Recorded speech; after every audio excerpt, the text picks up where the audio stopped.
Buenas tardes, amigos y amigas. Bienvenidos a nuestro programa Personas y Testimonios. La Iglesia Católica, en su vida celebrativa, deriva la historia de la salvación, la vive en un periodo de tiempo que se llama año litúrgico y que está a su vez dividido en varios tiempos. Tiempo de Adviento y de Navidad, tiempo de Cuaresma y de Pascua, tiempo ordinario. Hoy vamos a hablar del tiempo de Cuaresma por las fechas en las que estamos y lo vamos a hacer con dos amigos de la parroquia de Nuestra Señora de la Asunción, en cuyas dependencias nos encontramos ahora mismo.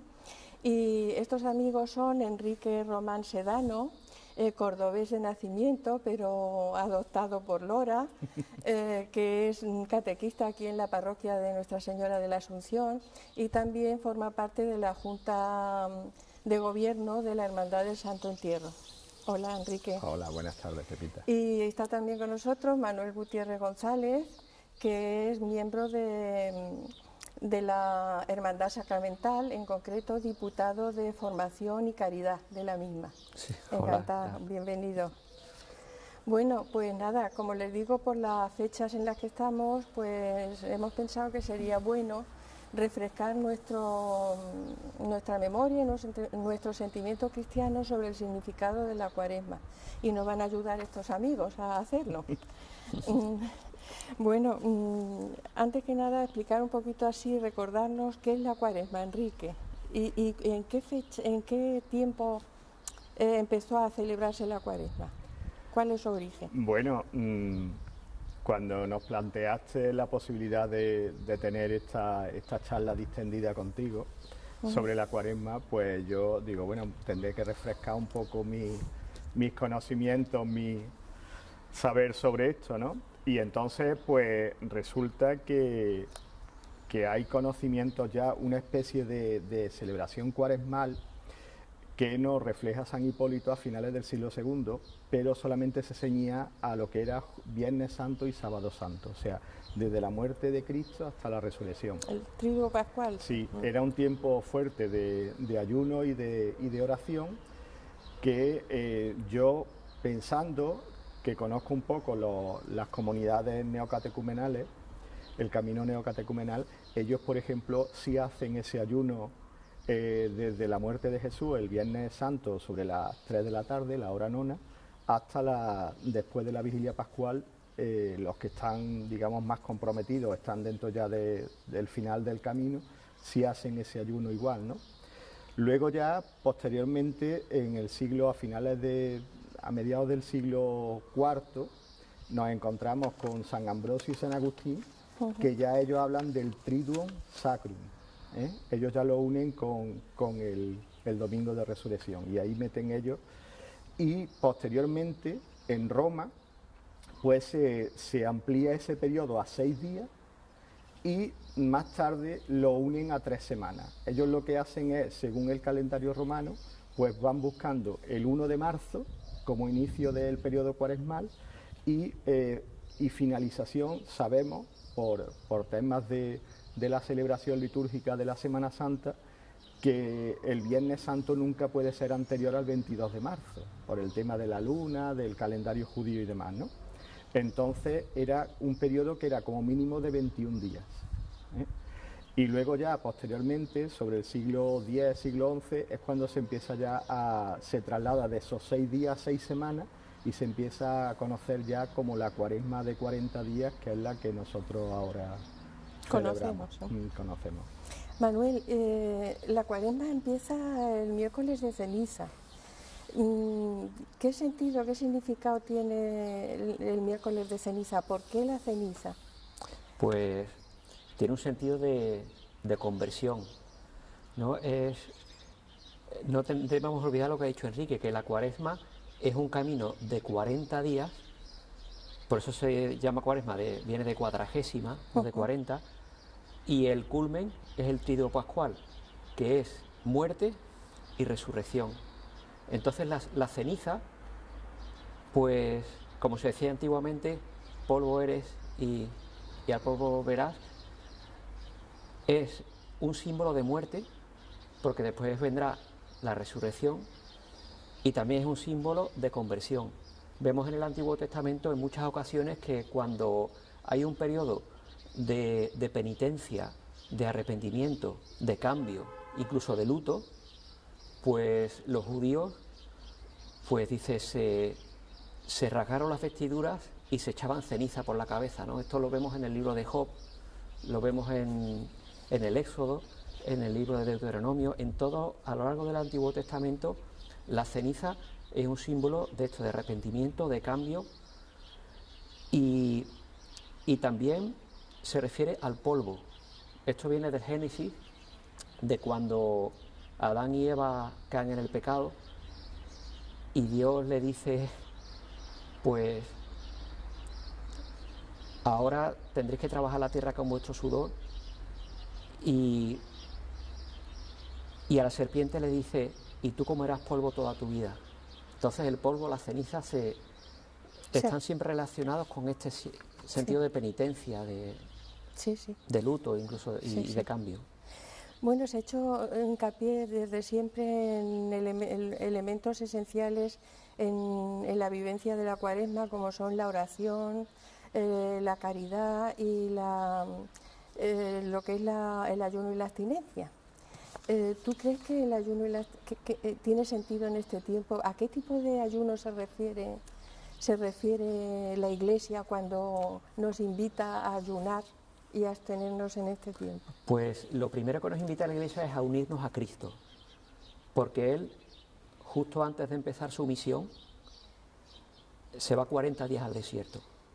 Por eso también nosotros, la Cuaresma son 40 días, y nos dicen los Evangelios que durante estos 40 días está de ayuno riguroso, o sea, se abstiene de comer.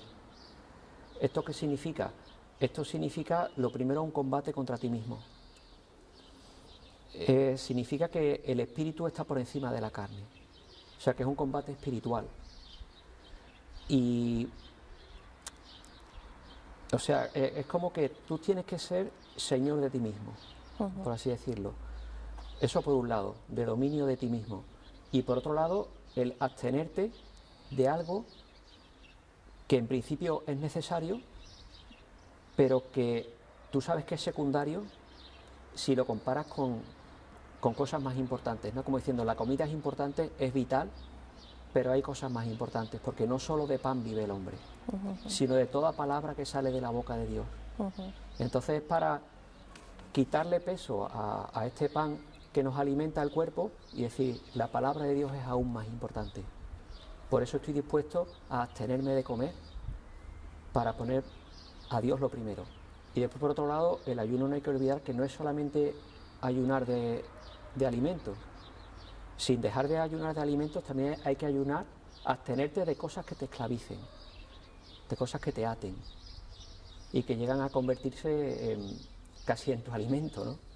No sé, hoy en día, por ejemplo, casi sería más difícil, a mí personalmente, me resultaría más difícil, por ejemplo, hacer ayuno de móvil y de internet que hacer ayuno de alimentos puntualmente. Una cosa no quita la otra, ¿no? Es importante no olvidar que el ayuno es abstenerse de alimentos, pero también de otras cosas que te pueden esclavizar. Sí. Yo había pensado algunas veces que también el ayuno relacionarlo pues con privarte de todo aquello que es superficial, incluso de tiempo y de dedicaciones, en favor también de quien lo necesita.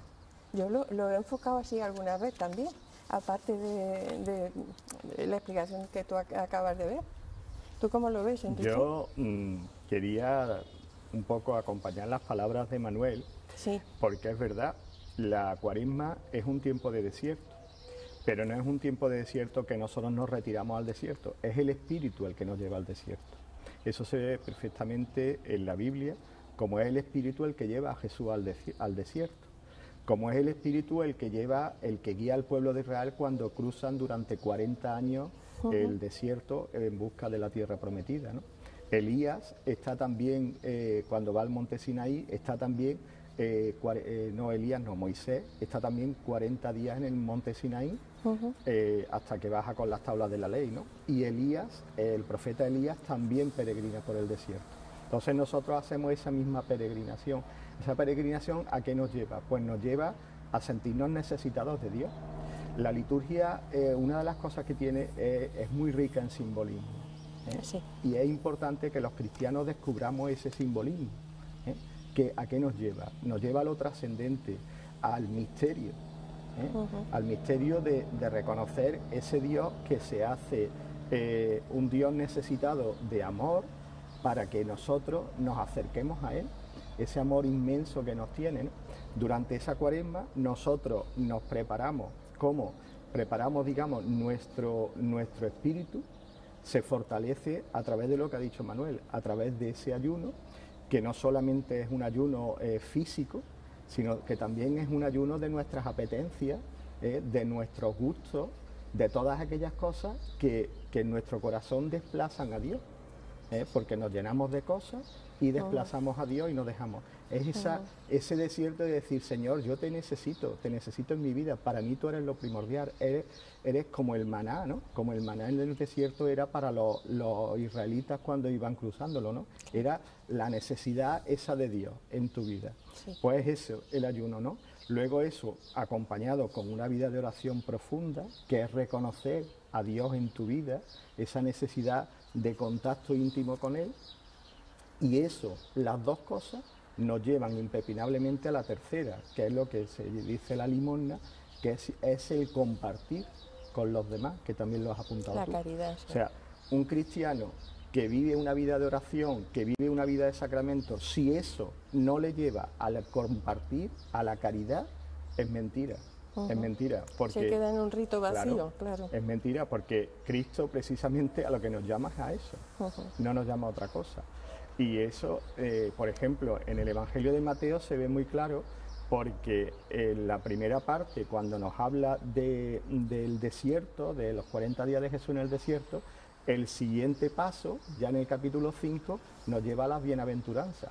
Y en las bienaventuranzas ya nos habla de eso, de compartir, de abrirse a los demás, de vivir la misma experiencia terrenal, humana, que viven los demás, y hacernos unos con ellos, sentirnos hermanos. Sí, sí. Y ese es un poco la conversión, que también lo apuntaba antes Manuel, es a eso, a convertirnos.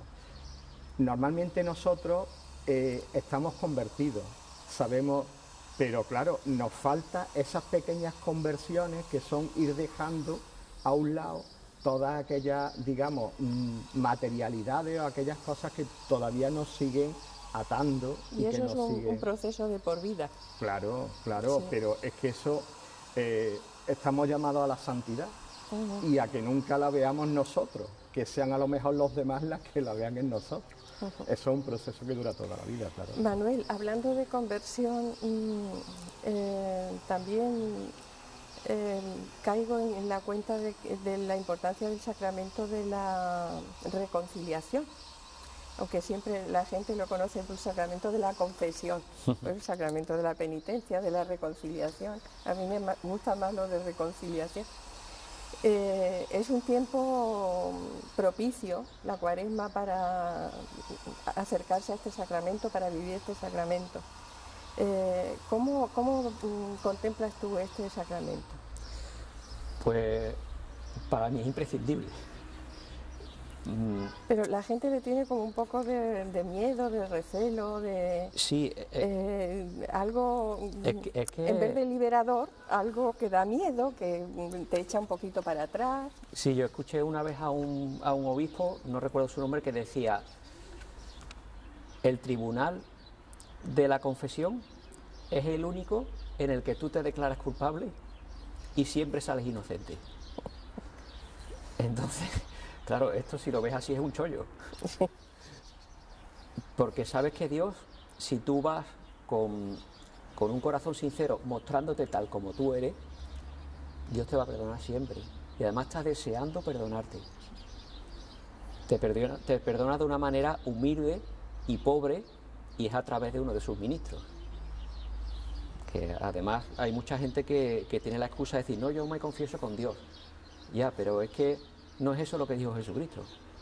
Es que Jesucristo en el capítulo 20 del Evangelio de San Juan, cuando sopla el Espíritu Santo sobre los discípulos, les dice: recibid el Espíritu Santo. A quienes les perdonéis los pecados, les quedan perdonados. Y a quienes se los retengáis, les quedan retenidos. O sea que Jesucristo no quiere que tú te confieses con Él de una manera así un poco abstracta, no. Él quiere que tú lo digas delante de un hermano, que tú te muestres delante de un hermano y digas: mira, esto es lo que soy. Pero esto tiene dos partes. La primera es que te obliga a humillarte, porque nosotros tendemos a la vanagloria, ¿no? Al querer aparentar lo que no somos. Y es bueno mostrarte como eres, con tus miserias, con tus debilidades. Y después, lo que es más importante es que Dios no quiere perdonarte de una manera abstracta, sino que quiere que tú lo escuches, que tú escuches: tus pecados te son perdonados, vete en paz. ¡Qué privilegio! Sí. Las campanas de la torre. Las tenemos aquí, dándonos las buenas tardes. Sí. Eso es señal también de que estamos en un recinto sagrado. Sí. Estamos aquí en la parroquia. Y nada, es cierto eso que tú dices, el mostrarnos, el humillarnos de alguna manera también nos hace sentirnos más humanos y recuperar lo que hemos perdido de humanidad con nuestras actuaciones negativas y nuestros pecados. Y yo también tengo una experiencia liberadora del sacramento de la penitencia o de la reconciliación. Sí, es que sales nuevo, ¿eh? Es que lo que hace también nuevo. Es reconciliarte con Dios y de alguna manera pues también reconciliarte con los demás.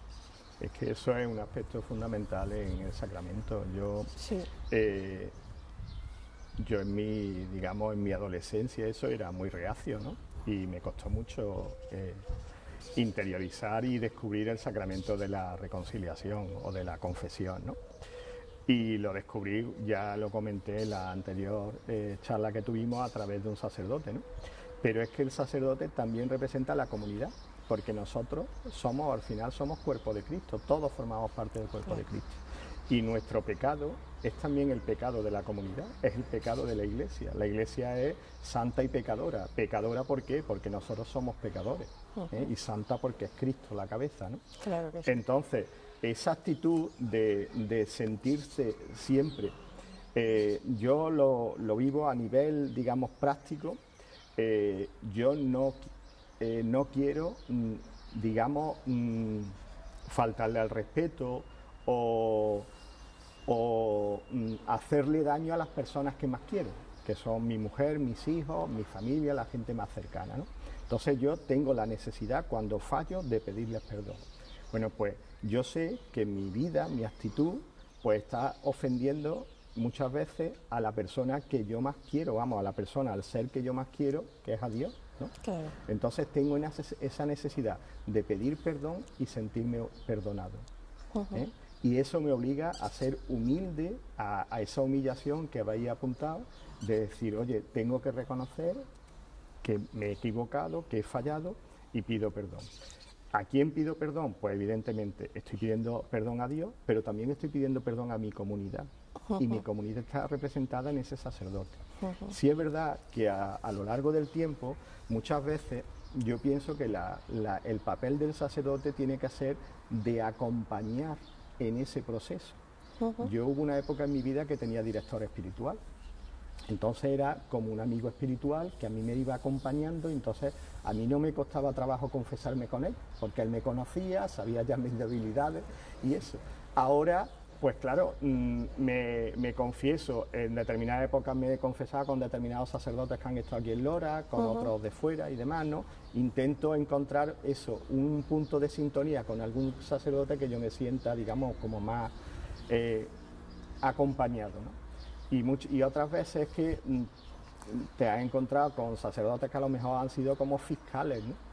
mentalidades. Y entonces, claro, cuando no es una persona de iglesia, una persona que lleve a una vida espiritual y tal, te acerca a un sacerdote que lo que hace es eso, en plan de fiscal, más que de acompañante, de acompañar en ese proceso, en esa que es una liberación, pues claro, hay gente que le cuesta trabajo, Es muy triste que vivimos en unas circunstancias en las cuales tú entras en las iglesias y ves muy poquita gente confesándose. Muchas veces no ves ni al sacerdote en el confesionario, ¿no? Y yo eso también, la verdad que me duele, porque yo muchas veces pienso, si a ti no te ven en el confesionario o lo que sea, es difícil que alguien se acerque a confesar. Tienes doble trabajo, ir a buscarlo, pedirle que te confiese y después confesar. Claro. Entonces... De todas maneras, es muy cierto lo que estáis diciendo los dos. Yo creo que el sacramento de la reconciliación es un sacramento que ayuda muchísimo a crecer espiritualmente. Sí. Sí, es importantísimo porque además va muy relacionado con la Eucaristía. O sea, vemos que hay una descompensación muy grande entre la gente que acude a la comunión y la gente que se confiesa. Y no debemos olvidar que para comulgar el cuerpo de Cristo hay que estar en gracia. Y además, si no estás en gracia, casi que no te hace bien comulgar. Esto lo dice, no lo digo yo, lo dice San Pablo en la primera carta a los Corintios, en el capítulo 13. Dice, por eso hay tantos enfermos y tantos débiles en vuestras comunidades, porque coméis el cuerpo de Cristo sin discernirlo, o sea, sin saber lo que estáis haciendo. Y es verdad lo que dice Enrique, que yo casi siempre que voy a confesarme tengo que ir en busca y captura del sacerdote. La última vez que me confesé este sábado y fui a la sacristía, ¿no? Porque es que es difícil. Después de misa le dije, ¿me podía confesar? Y normalmente siempre te confiesan y además con muchísimo agrado, pero yo preferiría lo que dice Enrique, que estén en el confesionario, porque hay muchas personas que si no se atreven, incluso yo, cuando muchas veces no sabes si confesarme o no, ves el sacerdote en el confesionario y eso te interpela. Y te invita. Sí. Y dice, me hace falta confesarme y aquí está este hombre. Yo creo que es importante comunicar a todo el mundo que la experiencia liberadora del sacramento y la necesidad de él para crecer espiritualmente, para ser mejores, para ir poquito a poco en ese camino que tú dices de santidad, que es tan difícil porque a cada paso que damos tropezamos, y por lo menos esa es la experiencia mía. Sí. Pero bueno, es un sacramento muy liberador y muy que tendríamos que valorar más y frecuentar más. Y a mí me cuesta muchísimo, ¿eh? Bueno, a ti y a todo el mundo, claro. Si pero siempre salgo liberado. Poner delante de otro tus debilidades y tus flaquezas te cuesta, pero bueno, desde la óptica que decía Enrique, saber que tú le estás pidiendo perdón a Dios, que le estás pidiendo perdón a quienes has ofendido, pues eso te da... También yo pienso que es necesario que desde... Y hablo más de la realidad más cercana, ¿no? Hay que hacer una pedagogía del sacramento, hay que mostrarle a los feligreses, a la comunidad, lo que es el sacramento realmente. No basta con decir que ahora en Cuaresma tenemos que confesarnos y ya lo has dicho, no, eso no es así. Yo muchas veces, como en la catequesis de adultos para la confirmación, hay un tema que es sobre la reconciliación, sobre el sacramento. Y cuando tú les explicas y les muestras, y con la palabra de Dios por delante y demás, ellos dicen, ostras, es que yo no me podía imaginar que esto fuese así, porque ellos la visión que tienen es eso, que tú estás el cura ahí, tú vas, te confiesas, muchas veces el cura te anima, te aconseja o lo que sea, otras veces, bueno, te escucha y ya está, te da la solución. Pero cuando tú les hablas del trasfondo, cuando tú le hablas de la dimensión que supone el perdón, cuando le hablas del perdón, es que vivimos en una sociedad que la gente tenemos muchas heridas, vamos acumulando muchos sinsabores, muchas frustraciones, muchos momentos de dolor. y la gente está así. Entonces, cuando tú le hablas del perdón, es que es tan necesario. Es necesario en las relaciones humanas y es necesario para la gente que tenemos un sentido de la trascendencia, para la gente que somos creyentes. Si en las relaciones humanas es, digamos, imprescindible para llevarnos bien, para querernos, ¿cómo no va a ser imprescindible para nuestra relación con Dios? Claro. Cuando tú se lo haces ver a la gente así, la gente empieza, por lo menos se lo empieza a plantear de otra forma. Pero muchas veces es que no se sabe realmente lo que es el sacramento. En cierto modo, junto con el Espíritu Santo, yo creo que es el gran desconocido de los sacramentos, porque sí, la gente tiene una visión muy corta, muy pequeña de lo que es realmente el sacramento. Yo cuando estás hablando me estoy acordando de la escena esta en la que va el hombre de la mano tullida. Perdón, va el paralítico, llevan un paralítico en una camilla, y lo bajan por el tejado, por el tejado. Pues abren el tejado, que sería seguramente de ramas, y le ponen al paralítico delante de Jesús, aquello abarrotado, que lo bajan por el tejado porque no podían entrar por la puerta de la gente que había, y va y le dice el Señor: hijo, tus pecados te son perdonados. Tus pecados te son perdonados. Y dice, pero bueno, si lo traemos aquí para que lo cures de la parálisis, ¿no? Y ella dice, bueno, y ahora para que veáis que, y claro, los fariseos que están ahí se escandalizan, dicen, ¿quién es este para perdonar pecados? Si solamente Dios puede perdonar pecados. Y le dice, pues para que veáis que tengo poder para perdonar pecados, ahora coge tu camilla, levántate y anda. Y es por lo que tú decías, Enrique, de que el sacramento de la reconciliación es ante todo un sacramento de sanación espiritual, porque lo que tú decías, llevamos muchas heridas espirituales, muchas heridas que incluso algunas que ni sabemos que las tenemos, muchos traumas, muchos complejos, y el Señor en el sacramento de la reconciliación sana, y además sana, y es que te limpia, como dice en el primer capítulo de Isaías, dice, aunque tus pecados sean rojos como púrpura, después tu alma estará más blanca que la nieve. O sea, no es que te cubra los pecados, sino que te los sana. Es un volver a empezar. Es un volver a empezar. Incluso hay una experiencia es de un santo de los primeros siglos, de uno de los padres de la Iglesia, que dicen que una vez tuvo una visión del Señor, ¿no? Como que se le presentó el Señor, y entonces él, pecados que ya había confesado, pues seguía dándole vueltas.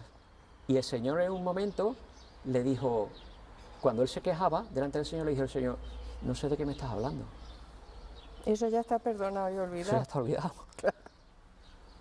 Ese es un problema que solemos tener muchas veces las personas, ¿eh? De darle demasiadas vueltas a cosas que... es que también comparamos el perdón de Dios con el nuestro, que es tan chiquitito. Exacto. Y tú me haces a mí una cosa mala y yo digo te perdono, pero luego estamos ahí dándole vueltas al tema, ¿no? Y el perdón de Dios no es así, el perdón de Dios es un olvido total, es un volver a empezar claro, es que desde cero. La palabra de Dios no es como la nuestra, nosotros hablamos y ya está, pero es que la palabra de Dios es poderosa. O sea, cuando Dios dice hágase, no solamente dice hágase, sino que en ese momento eso se cumple. Igual que cuando le dice a Lázaro, Lázaro, sal, Lázaro, que llevaba 4 días muerto, sale. Y entonces cuando dice, tus pecados te son perdonados, no es como si te lo dijera yo, es que si te lo dice Dios a través del sacerdote, es que tus pecados te son perdonados en ese mismo momento. Que la palabra de Dios tiene poder en sí misma. Es que la actitud del perdón de Dios no la dibuja muy perfectamente Jesús con la parábola del hijo pródigo, del Padre misericordioso. O sea, el Padre, lo que has comentado tú, el Padre en ningún momento le reprocha nada, ni le dice hay que ver cómo te has portado y lo que me has hecho, no, simplemente le abre los brazos, está deseando que vaya a pedir perdón, que vaya a reconciliarse con él, le abre los brazos, lo viste de gala y le hace una fiesta. Y en ningún momento piensa hay que ver mi hijo. Ningún reproche tampoco. Claro, y esa no es nuestra actitud. Como nosotros no somos así, pues pensamos muchas veces que Dios no es así. No, Dios es así. Dios es el amor hasta el extremo. El amor totalmente altruista, generoso, entregado. y nos perdona siempre. Pero claro, tiene que haber un paso de querer ser perdonado, que es ese acercamiento al sacramento que no hacemos. Y muchas veces dice, no, yo me confieso con Dios. Pues eso es igual que si yo ofendo o le hago daño a mi mujer y yo digo, bueno, pues yo le pido perdón a Dios, pero a mi mujer no se la pido. No, mira, perdona, pues en esto es igual. Tú das el paso, igual que hace el hijo, ¿no? El hijo está en donde está y coge y se pone en camino a la casa de su padre. Ese es el paso, ese es el pedir ese perdón. Esa humillación que tiene ese hijo, esa humildad de decir, Señor, Padre, me he equivocado, he atentado contra el cielo y contra ti, ese es el sacramento, ese pedir perdón. Y Dios te abre las manos y te dice, aquí estoy. Fantástico. La verdad es que es tan bueno y tan extraordinario que te desborda ese misterio, ¿no?, del amor de Dios y del perdón de Dios. Así es. Bueno, quería también que comentáramos el Papa Francisco, con motivo de la Cuaresma, ahora en el mes de febrero, ha hecho público un mensaje, el mensaje de Cuaresma que hace anualmente, sobre el tema. Dice, mirad, estamos subiendo a Jerusalén, haciendo suyas las palabras de Mateo. Y nos dice también, Cuaresma, un tiempo para renovar la fe, la esperanza y la caridad. ¿Habéis leído vosotros Sí.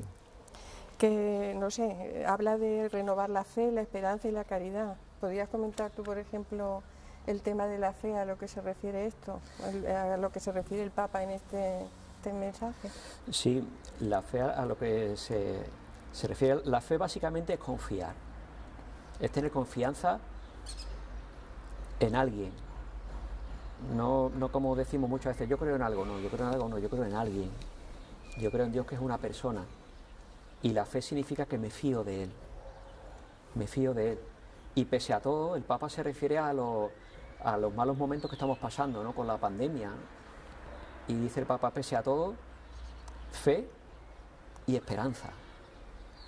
La esperanza está muy relacionada con la fe, ¿no?, que tú confías en alguien, eso es la fe, y por lo tanto esperas algo de alguien.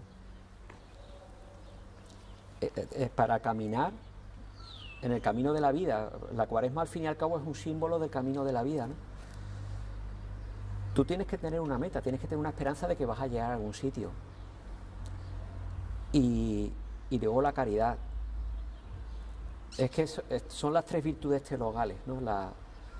Son tres dones de Dios que hay que pedir. Ni la fe, ni la esperanza, ni el amor por los hermanos pueden salir de nosotros. Eso, si lo tenemos, es puro don de Dios. Y lo tenemos que pedir, como pedían los discípulos, Señor, aumentanos la fe. También le tenemos que decir al Señor, Señor, aumentanos la esperanza.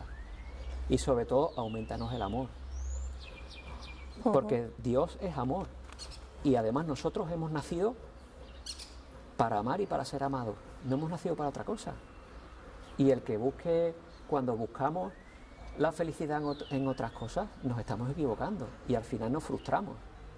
Porque lo importante y para lo que estamos diseñados, para lo que hemos sido creados, es para amar y para ser amados. Y Dios es amor. Y el amor a Dios se muestra en el amor a los hermanos. Entonces es lo que decía antes Enrique, es que si tú tienes fe, si tienes esperanza, si tú vives la Cuaresma con oración, o sea, con relación personal con tu Padre Dios, con ayuno, o sea, con intentar luchar por ser mejor y por liberarte de lo que te esclaviza, y con limosna, o sea, con preocuparte por tus hermanos, al final estás viviendo la fe, la esperanza y el amor. Y la clave de todo es el amor. O sea, ni el ayuno, ni la oración, ni el sacramento de la confesión, ni el sacramento de la Eucaristía, que te sirve para fortalecerte y para seguir caminando, todo eso es para vivir en el amor. Me estoy acordando de una cosa, que es a raíz de esto que tú estás diciendo, de que el amor es lo que es esencial y además es lo que da la felicidad, no la busquemos en otro sitio. Me estoy acordando de una cosa que pertenece a mi intimidad personal, pero que bueno, como no nos escucha nadie, y aunque nos escuche, porque es una cosa muy bonita, la voy a compartir con vosotros, me estoy acordando. Resulta que yo estaba en un encuentro de oración con un grupo de amigos y la persona que llevaba el grupo de oración nos propuso un ejercicio que consistía en una cosa imaginaria teníamos que imaginar que subíamos a un monte y allí nos encontrábamos con un sabio y al sabio le preguntábamos quién soy yo y para qué estoy yo aquí en este mundo. Y recuerdo que fue una experiencia preciosa porque vi con claridad, como si alguien me lo estuviese soplando al oído. Tú has nacido para el amor, tú eres para el amor, has nacido en el amor y eres para el amor. Oye, y me invadió una felicidad de descubrir aquello, decir, es que ahí es donde está el quid de la cuestión. Y a lo largo de la vida, yo cuando me siento más feliz es cuando amo, cuando quiero a las personas, cuando me entrego, cuando... es verdad, está ahí el quid de la cuestión, no es una mera teoría, es algo vivo, algo vivencial y vivo dentro de nosotros. Y eso es una cosa que hay que compartirla, aunque pertenezca a la intimidad personal. Claro que sí. Porque de alguna manera también das testimonio de que, bueno, de que eso está ahí, que Dios te ilumina, te ayuda a descubrir ese tipo de cosas y eres feliz en la medida que amas. Y hay muchas ocasiones para amar. Lo que pasa es que cuesta mucho, porque amar significa también renunciar a muchas cosas y sacrificarte y eso cuesta. Es duro algunas veces, pero da la felicidad. Sí. ¿Tú qué dices, Enrique? Bueno, quería también compartir que en las primeras líneas de este escrito, de este saludo que hace el Papa sobre el tiempo de Cuaresma, empieza hablando de que es un tiempo penitencial y bautismal, porque es también un tiempo de preparación precisamente para renovar las promesas de nuestro bautismo, que las hacemos en la vigilia pascual. Entonces también es un proceso. La liturgia recoge, por ejemplo, la primera parte del tiempo cuaresmal, hablamos del desierto, hablamos de lo que hemos estado antes compartiendo, y la segunda parte se centra mucho en este periodo bautismal. De hecho, el Evangelio que se coge, que es el de Juan, hace mucho hincapié en el terreno bautismal, ¿no? Sí. Con respecto a lo que estabais comentando, yo estoy totalmente con vosotros, ¿no? Y además, el tema de la esperanza es que yo pienso que vivimos un tiempo en el cual los cristianos estamos obligados, y la Iglesia, los cristianos como parte de la Iglesia, a ser motivo de esperanza en nuestra sociedad. Vivimos un tiempos extraños, ¿no? Tiempos convulsos, con esta situación tan difícil de la pandemia, sí. Con la crisis sanitaria, la crisis económica, y es necesario vivir tiempos de esperanza, ¿no? Te pones a ver los informativos, el telediario, pues yo qué sé, todas las manifestaciones estas violentas, la gente que el ambiente convulso, sí, como tú dices. Un ambiente de violencia, sí. Y entonces estamos obligados a poner esperanza. Y a mí me gusta mucho en el mensaje porque el Papa habla de esperanza y pone, digamos, porque muchas veces hablamos de cosas de estas, pero nos quedamos como en una definición o en un ideal, sí. Y él, sin embargo, pone cositas concretas en las cuales nosotros podemos manifestarnos como personas de esperanza. Lo saca de la encíclica esta Fratelli Tutti, que yo recomendaría a todas las personas que nos ven que la leyesen y la meditasen, porque tiene mucho que meditar, pero nos pone eso, cositas reales, cosas palpables que podemos hacer y en las cuales estamos siendo eso, personas espirituales, personas que nos mueve el Espíritu Santo, personas que ponemos esperanza en nuestro entorno, en nuestro trabajo, con nuestra familia, con nuestros vecinos, con nuestros amigos, porque eso es necesario. Muchas veces vamos muy enfurruñados por la vida, vamos muy ensimismados en nuestros problemas, en nuestras realidades, y no somos conscientes de lo necesario que es una sonrisa, una palabra amable, un saludo. Eso facilita las relaciones humanas y sociales. Y además crea paz donde va. Claro. Porque muchas veces a la gente la desarma. la gente va muy ofuscada y tal, y que haya una persona que le dé los buenos días con amabilidad, que lo trate cordialmente. Muchas veces, yo por ejemplo, que el día a día es delante de mis alumnos y tal, bueno, pues eso muchas veces ellos vienen porque están agobiados por los exámenes, por no sé qué. Cuando tú les das unas palabras de tranquilidad y tal, pues tú los notas como ellos se relajan y se centran un poquito, ¿no? Y yo pienso que en eso el Papa es una persona, yo pienso que es un gran regalo del Espíritu, que además en este tiempo nos viene muy bien, que es eso, una persona que es capaz de marcarnos unos ejercicios, digamos, en los cuales podemos practicar perfectamente esa esperanza, sencilla, el perdón, esas relaciones que manifiestan la presencia de Dios en nuestras vidas, ¿no? Otra de las cosas a las que se refiere de este mensaje es también el ejercicio de la caridad. Y realmente en el momento en que estamos viviendo, tú lo acabas de decir, es un momento muy difícil, no solo por la pandemia, sino por las consecuencias que está teniendo la pandemia y que va a tener en no se sabe cuánto tiempo. Es un momento en el que realmente la gente que somos cristianos estamos obligados al ejercicio de la caridad, pero con letras mayúsculas. ¿Tú cómo lo ves? Hombre. Caridad no en el sentido de dar lo que te sobra, sino de estar pendiente del hermano. Porque tenemos que, digamos, salir un poco de nuestra comodidad.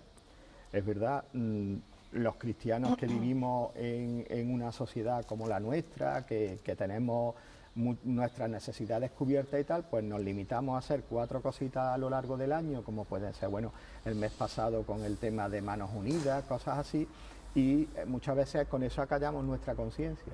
Y no, es un momento de dar pasos adelante y de comprometerse y de implicarse, no solamente en la ayuda económica, sino en todo tipo de ayuda que sea necesaria. Ahora, por ejemplo, bueno, pues hay mucha gente que se ha quedado sola. Además, yo pienso que nos deberíamos de implicar en todos los ámbitos de la pastoral de las parroquias, por ejemplo, la pastoral de la salud, en la atención a los ancianos, las personas mayores, las cáritas, o sea, deberíamos de implicarnos mucho más. Todo lo que implique acompañar al hermano que está sufriendo en estos momentos difíciles, pues es caridad, con letras mayúsculas. Y eso se puede ejercitar pues desde cualquier ámbito de la parroquia, desde tu propia familia, en muchos ámbitos. ¿Tú cómo lo ves? Pues porque sí que en la Cuaresma uno de los 3 puntales, ayuno, oración y limosna, es la limosna, ¿no? Pero la limosna... No entendida como...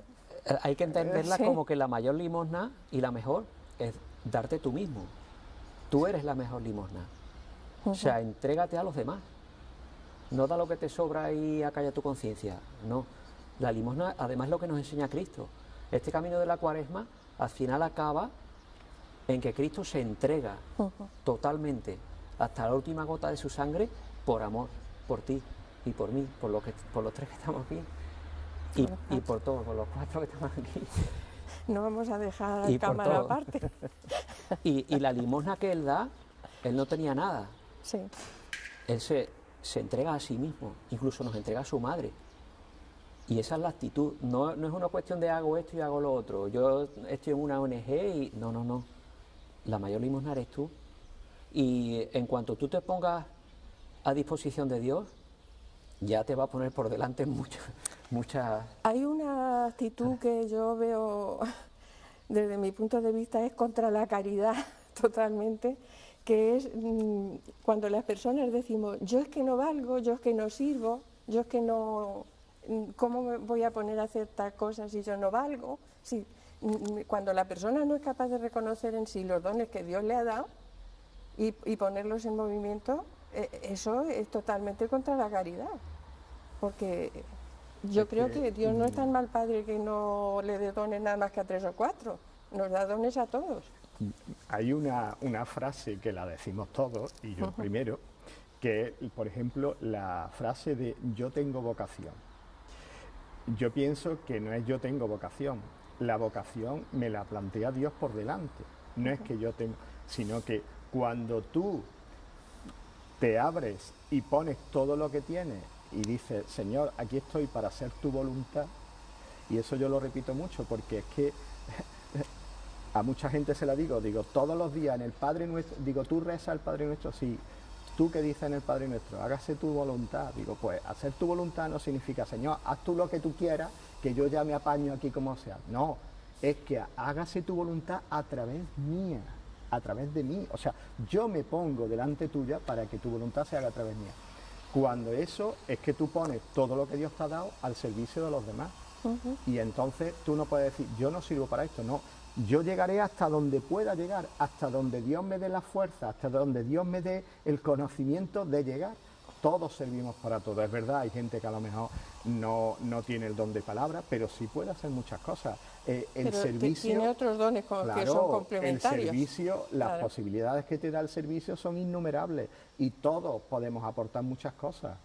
Lo que pasa es que muchas veces es nuestro propio egoísmo, en el fondo. La comodidad. Claro, el que nos hace, no, tú estás más cómodo así, tú no te comprometas, tú no te señales, y Jesús muchas veces nos dice, es que tú te tienes que señalar, benditos sois si os persiguen por mi causa. Vencer, ¿no?, un poquito también el miedo a confesarse cristianos y a decir abiertamente la fe que tienes y en lo que tienes y por qué haces las cosas que haces. Es que si nosotros nos mostramos como somos, como se mostraba Jesús, como ha dicho Manuel, con lo que era, yo soy así, ya está, sin prepotencia, ni sin vanagloria, ni sin nada, ¿no? Esto es lo que yo soy y aquí está el servicio. Lo pongo a vuestro servicio. Claro. Entonces, muchas veces te encuentras que la gente la descolocan, ¿no? Porque hoy no estamos acostumbrados, vivimos en una sociedad que es muy individualista y muy de mirarse cada uno a sí mismo. Entonces, cuando hay personas que son capaces de mostrarse así y de ofrecer lo que tienen, pues eso descoloca, ¿no? Y interpela. Bueno, ¿por qué, no? Bueno, pues la verdad es que yo me estaría horas enteras aquí hablando con vosotros, pero vamos a tener que ir terminando por esta vez. Ha estado muy bien, vamos, me enseñáis mucho, yo me tengo que juntar más con vosotros. Todos aprendemos. Bueno, pues lo tenemos que dejar aquí porque realmente tenemos un tiempo determinado. Hemos estado muy a gusto, creo que hemos tocado temas interesantes que son buenos para todo el que quiera escucharlos. Y bueno, pues seguiremos en este camino de Cuaresma intentando aplicarnos todo lo que hemos estado descubriendo aquí. Les invitamos a hacer igual si ustedes lo consideran oportuno. Muchísimas gracias por acompañarnos una tarde más. Hasta el próximo día. Que lo pasen muy bien.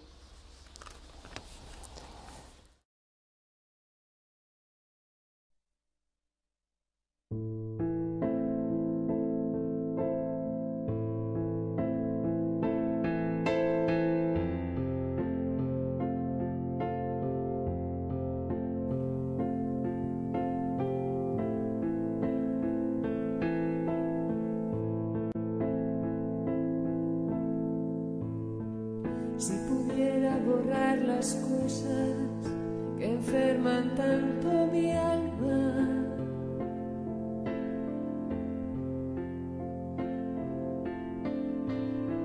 si pudiera desdecirme de tanta palabra irada,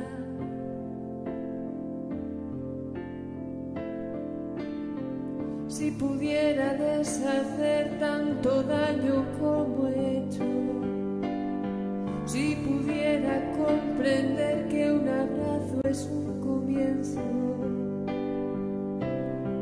si pudiera confiar en tu amor y no en mis fuerzas,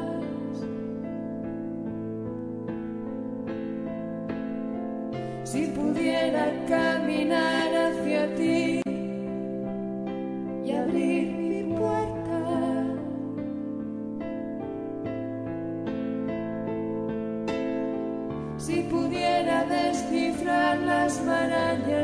mi mente. Si pudiera no sentirme tan enferma, tan doliente. Mírame, pues tu mirada me ilumina el corazón. Tócame con tu caricia que bendice mi oración. Estréchame con tu abrazo, álzame, tenme en tus brazos, acompáñame por siempre y no temeré el cansancio. Guíame, dame tu mano para no perder la senda. Muéstrame con tu presencia la belleza de esta tierra. Cúrame con tu amor, límpiame, sana mi vida. Cantaré tu desmesura cada uno de mis días.